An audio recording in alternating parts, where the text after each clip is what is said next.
South Africa wakes once again to a statement that forces the nation to pause. A man accused of pulling the trigger now claims he was paid to do it. This is not a rumor whispered at a taxi rank or speculation traded in private conversations. It is a direct allegation placed before investigators that money changed hands so a life could be taken. When claims like this enter the public space, the ground shifts. The story stops being only about a single act of violence and becomes something far larger, about power, influence, fear, and how far some believe they can go without consequence. At moments like this, attention moves beyond the crime itself and into deeper, more uncomfortable territory. When an accused killer points upward and names someone he claims funded the act, the meaning of the case changes. Society is no longer asking only what happened, but why, and who may ultimately be responsible. Yet one question lingers beneath it all. Is this the truth finally emerging, or a calculated move driven by desperation, fear, or self-preservation within a system many already believe is broken? DJ Warras was never just a name on a screen. To the communities he moved through, he was a presence, a sound that filled streets and cars, a familiar face at gatherings and late-night events. In neighborhoods like his, DJs are not distant celebrities. They are woven into daily life. They greet elders, shop at local stores, attend the same funerals, and celebrate the same milestones. When he was killed, it did not feel like distant news. It felt personal, intimate, deeply unsettling. Many still remember exactly where they were when they heard. Some received shaky WhatsApp voice notes. Others heard it from friends who struggled to find the words. The shock was not only that he was gone, but that his life had been taken so suddenly and so violently. After disbelief came silence, a heavy quiet filled with unanswered questions. Now those questions have returned, louder than before. According to reports, the man accused of killing DJ Warras has made an extraordinary claim to investigators. He alleges that he did not act alone, and more significantly, that he did not act for free. He claims he was paid by Cat Matlala to carry out the killing. If this allegation is tested and proven, it changes everything. What was once a murder case becomes a matter of conspiracy, planning, and intent. In South African law, the moment money enters the picture, the questions change. The spotlight no longer rests only on the person who allegedly pulled the trigger. It shifts upward, toward the individual accused of ordering the act. This is often the point where cases either collapse under pressure or expand into something far more complex. Allegations of this magnitude do not exist in isolation. They bring intense scrutiny, legal risk, and public attention that few can withstand. Reputations matter less than evidence, and every phone call, financial record, and personal connection comes under examination. Public reaction, however, moves faster than the justice system. Outrage builds quickly. Emotions run high. But courts do not operate on anger or headlines. They operate on proof. And in cases like this, evidence is fragile. A single statement can redirect an investigation or unravel completely under questioning.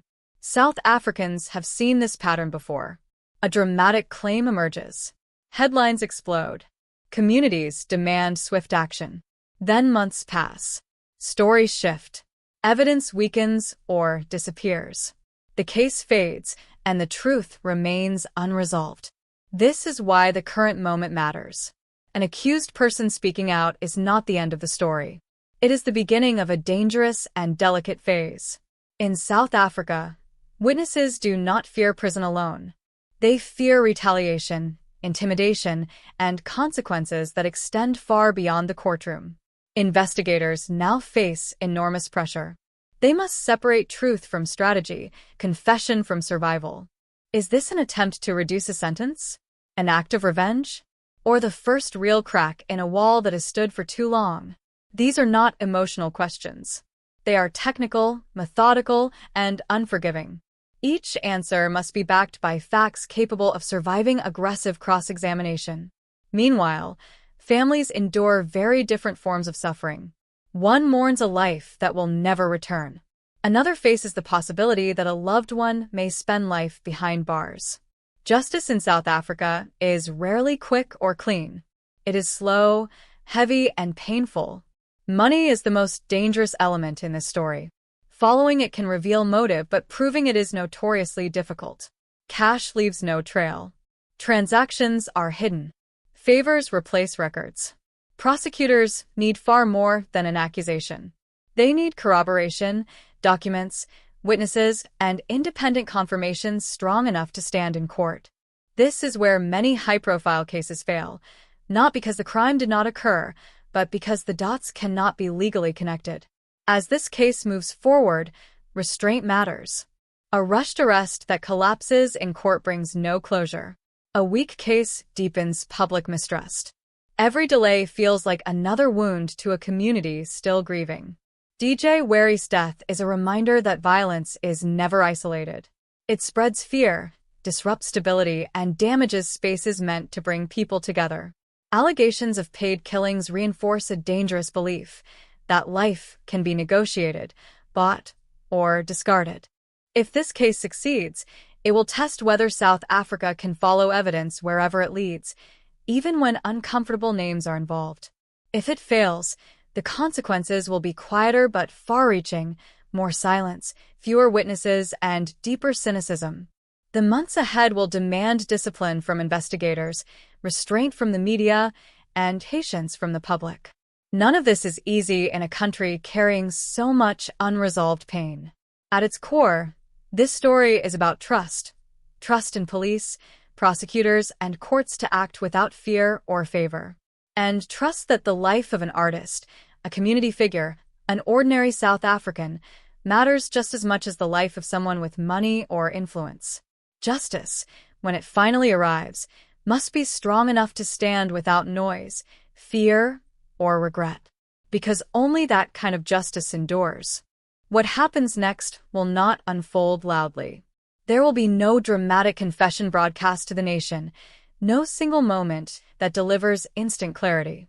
Instead, the process will move quietly through offices, courtrooms, and case files.